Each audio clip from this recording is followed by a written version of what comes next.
مرحبا وأهلا بكم في برنامج داخل واشنطن. معكم مضيفكم روبرت ساتلوف. الحكومة الفيدرالية كبيرة الحجم، كبيرة فعلا. في العام الماضي انفقت الحكومة أكثر من 3.5 تريليون دولار، ويعمل بها أكثر من 2,700,000 شخص، وهي متغلغلة في كل جانب من جوانب الحياة، منذ ميلاد حين تتسلم رقم الضمان الاجتماعي، وحتى الممات حين تدفع آخر ما عليك من ضرائب. منذ تأسيس جمهوريتنا تجادل زعمائنا حول حجم الحكومة ودورها وتمويلها، ويتواصل هذا الجدل اليوم، ولكن لا توجد مناقشات كافية حول مدى إجادة الحكومة القيام بالمهمة التي يتفق الجميع حول كونها من المفترض أن تقوم بها، ألا وهي الإدارة الفعالة للعمل الحكومي. اليوم في برنامج داخل واشنطن نلتقي بخبيرة حول موضوع كيف نجعل الحكومة تعمل. ضيفتنا هي مديرة مركز الإدارة الحكومية الفعالة في معهد بروكينغز، إيلين كيمارك.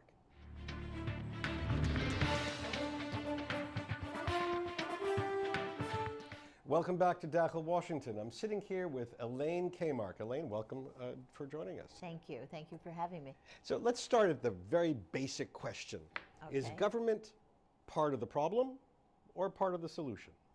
Well, it is part of the solution. It always is, because if I show you a country with no effective government, I can promise you that it's not a country you want to live in. Okay, so you do need government. Everybody needs government.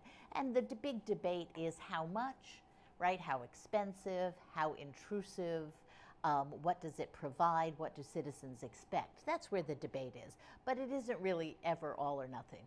So when you look at the American government today, what would you say are 2 or the 3 most serious problems that plague the federal government? The federal government has a problem with obsolescence, okay? It's accreted over the years. It's an old government, it's a mature government. It has problems that are very similar actually to the British government or the Canadian government. Over time, they have a lot of laws, a lot of regulations that are frankly obsolete. And I think of it sometimes as cleaning out the closets. Okay, sometimes the extent of the laws and the regulations really impede economic progress and really stand in the way of what the government's supposed to be facilitating. So give us an example. Well, probably the best example comes from workplace regulations. Okay, workplace regulations are designed to make sure that people don't get killed in the workplace. But over the years, what happened to them is they got so that if the poster wasn't placed in the right spot on the wall telling you to wash your hands, you could get fined, right? And it was things like that, right? That the inability to distinguish between the important and the trivial that really get people angry at mature regulatory states where there's a lot of regulation going on. And when you go down the ladder of government towards state and local government, what are the biggest problems at those levels? Well, it's an interesting differentiation because the U.S. federal government is so big, but it is mostly a big money machine. What it really does is it sends money to state and local governments. It's the state and local governments that actually do things. And they get in trouble for the inability to produce services. So a local government will get in trouble if the roads are bad, if there's a snowstorm and the snow isn't cleaned up properly. I mean, mayors have lost their election over those sorts of issues. So local governments really have to deliver services to people, and to a certain extent state governments too. The federal government really isn't in the business, with a couple of exceptions, of delivering service to people. And frankly, it's one of the reasons that Americans are more hostile to the federal government than they are to their state or local governments. They kind of see what they get from their local government. What they don't see is that a lot of what they're getting is actually paid for in Washington. So the federal government taketh, but the states giveth. Yes, that's exactly right. I mean, an awful lot of what the states and the cities do is funded in part by the federal government. But the citizens see the states and the localities delivering the services, and they see the federal government taking their tax dollars. But what they don't see is they don't see the movement of that money down to the locality. All right, well, we've been focusing on what they don't do very well. What do they do really well? What, if you had to say, the federal government is really good at this? Oh, I think they're really good in the environment. I mean, people forget that just 20, 30 years ago, we had rivers in America that would catch on fire. They were so polluted. We have actually cleaned up rivers. We have actually cleaned up the environment to a remarkable degree. There's parts of America that were devastated and now are reforested. So I think we've got a good environmental record. The other thing they're very good at is providing benefits to people. So, you know, every family in America relies on Social Security checks in some way or another. And the way I would explain it to my students is, if you hate your parents or you hate your grandparents, then you don't care about Social Security. Most people love their parents, love their grandparents. And when they realize that their grandmother's grocery bill, they don't have to buy her groceries because she gets a check from the government. If she goes into the hospital, they don't have to pay the bill because the government takes care of it. Then people realize, if you're living in 2 or 3 generations, the government provides very well for the elderly in the United States, and that is why it's one of the most popular programs ever. Now, every election cycle, one hears a critic will suggest, if only government ran like my business. Yeah. Is that a good idea? Would government be better if it were run more like a business? To a surprising extent, a lot of government is run like a business. There are places in government that benchmark against businesses. So if you're running a motor pool in the Army, okay, you will benchmark your progress against Avis or Hertz or one of the big rental car companies for how to get the cars clean. A lot of government actually uses information technology just like businesses do. They use wait time technology, telephone technology, etc. But a lot of government can't run like a business because it doesn't have that clear output. The clear output for business is, are you turning a profit or not? The measurements of success for government, much more difficult, right? Are children vaccinated? Have we actually wiped out this disease? Have we achieved peace in the world? Okay, I mean, there's just a lot of objectives in government that aren't like the objectives in business. Governments in the United States and in the OECD countries in the last 2 decades have actually done a very good job of adopting business processes where it makes sense. It's just that there's a lot of places where you can't do it. Mm-hmm. Let me ask you about how we choose people to run parts of government, because here there's a mix between professional and political. Yeah. Do we get that balance right in America? Oh, that's a big debate. It's a big debate between us and our counterparts in other democracies. So we have a layer of administrative people who are appointed by the president, serve at the discretion of the president. And then we have a civil service. And there's the layer of political people is a little bit thicker in our government than it is, say, in the British government or the Canadian government, where the permanent civil servants actually have quite a lot of power compared to our permanent civil servants. There's an argument to be made on both sides. When the civil service runs too much, the government tends to be resistant to change, even when the voters have said, we want change. When the political people run too much, they tend to run roughshod over the expertise that the civil service has. No modern country can operate without a professional civil service. It's just impossible. You need that continuity, you need that expertise.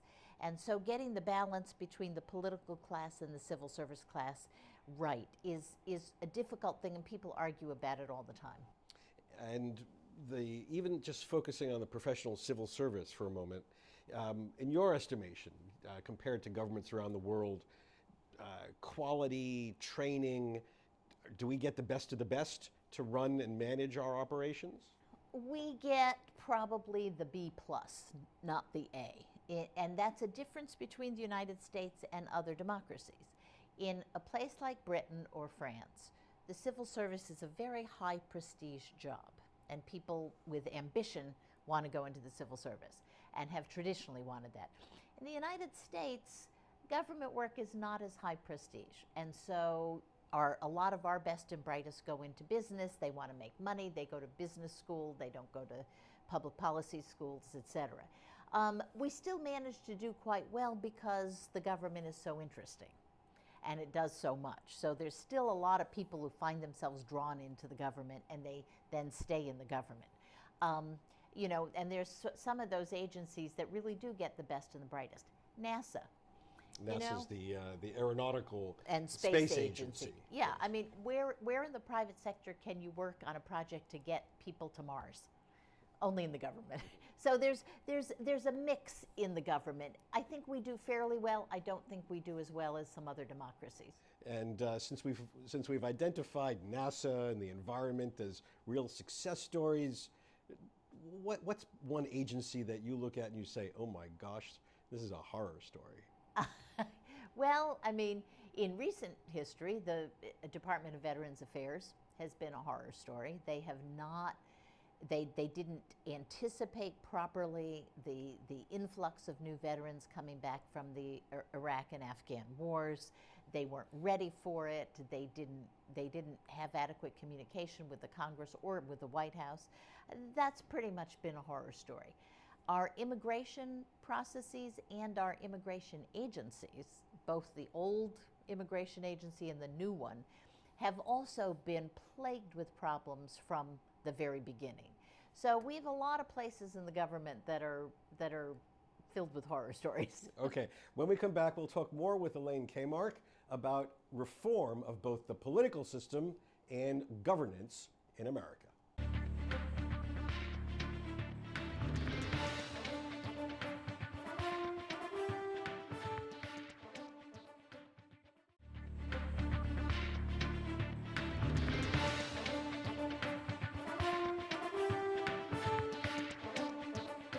Our guest, Elaine Kamat, is a senior fellow in the Governance Studies program at the Brookings Institution and the founding director of the Center for Effective Public Management. She is a public sector scholar with wide experience in government, academia, and politics here and around the world. As a senior staff member in the White House, she created the National Performance Review, the largest government reform effort in the last half of the 20th century. After the White House, she spent 15 years at Harvard University teaching government management and American politics. Her most recent book on politics is Primary Politics: How Presidential Candidates Have Shaped the Modern Nominating System. And her most recent book on government organization is called The End of Government as We Know It: Making Public Policy Work. In the White House, Elaine served as senior policy advisor to Vice President Al Gore and then to his unsuccessful presidential campaign. She holds degrees from Bryn Mawr College and the University of California at Berkeley. So tell us about the National Performance Review. Sounds grand and important. Well, it was grand and important. It was an enormous look at the U.S. federal government. When Bill Clinton ran for president, he promised to reinvent government. And then he hired me to figure out exactly what that meant. And so that's what we did. We looked at every agency in the government. We looked at every process in the government. And we came up with over 400 reform agenda items. The big difference, I think, between what we did and what previous administrations had done is that we not only said we need to fix this, this, and this, we then stayed around in the White House and we actually monitored the implementation of our reforms. Previously, what had happened is people would look and they'd say, well, you ought to fix this, you ought to do this, you ought to do that, and then they left. And they published the report and they left. We stayed around for the entire Clinton administration, so from 1993 right through 2000. And we had a team, not as big as our initial team, but we had a team that made sure that what we suggested was actually happening. And what were one or two of the most significant reforms you identified and implemented? Well, we did a big procurement reform. We got a bill passed through Congress that basically modernized the U.S. procurement system. This is buying stuff. Buying stuff, right. The U.S. government buys a lot of stuff. Most of it is military, most of it is in the Defense Department, and that's where a lot of it, the improvements were. So, I mean, simple things like socks for soldiers, okay? Socks for soldiers used to be done according to military specifications, okay?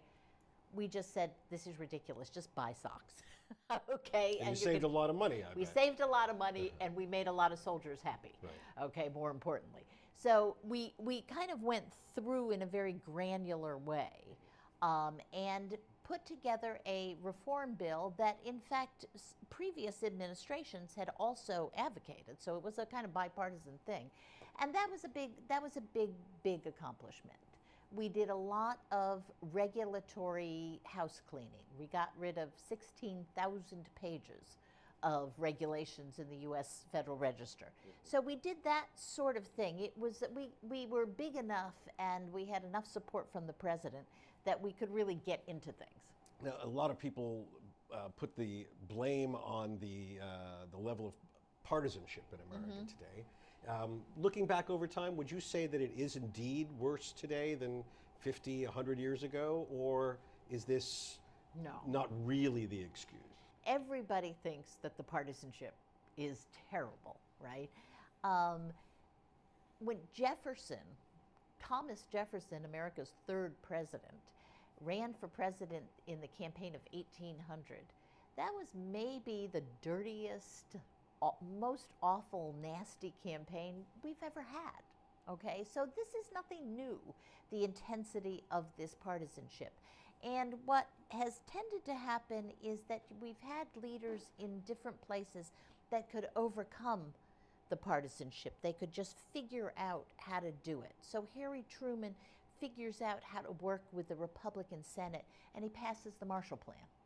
Okay, Sam Nunn figures out how to work with the White House, and he passes a big military reform bill. I mean, we've had times where our leaders have figured out how to make some things happen, still while fighting each other and insulting each other, etc. This group can't seem to do that, and I'm not sure that it's all the Tea Party's fault. Let me ask you, as we get close to the end of the show, about how we choose our leaders.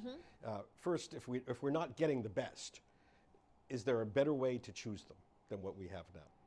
Well, the problem, and we've done a lot of research at Brookings on this, we believe that the problem lies in primaries, in the way we select not our leaders finally, but select the people who will run against each other.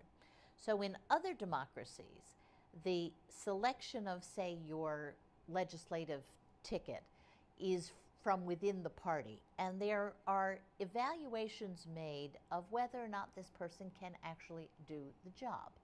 And among those things are, can they get along with their peers? Do they know how to bargain in an elite situation?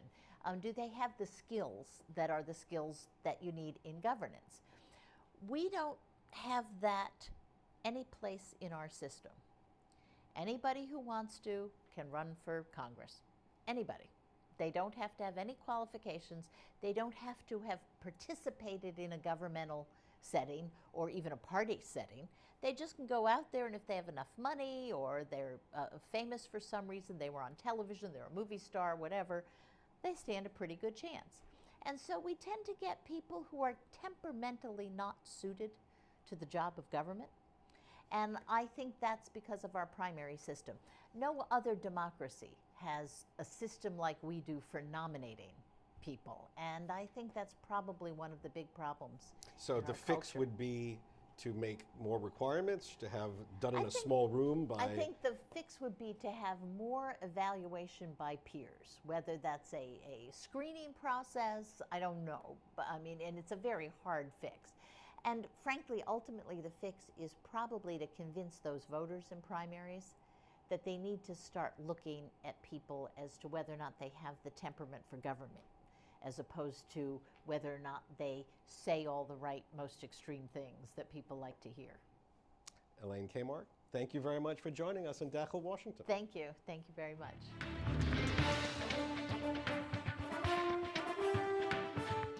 بهذا نصل إلى نهاية هذه الحلقة من برنامج داخل واشنطن. إذا كانت لديكم أي استفسارات أو تعليقات حول هذه الحلقة، وخاصة حول كيف تجعلون حكومة بلدكم تعمل بشكل أكثر كفاءة، أرجو أن تتصلوا بي مباشرة على عنوان البريد الإلكتروني التالي insidewashington@alhura.com.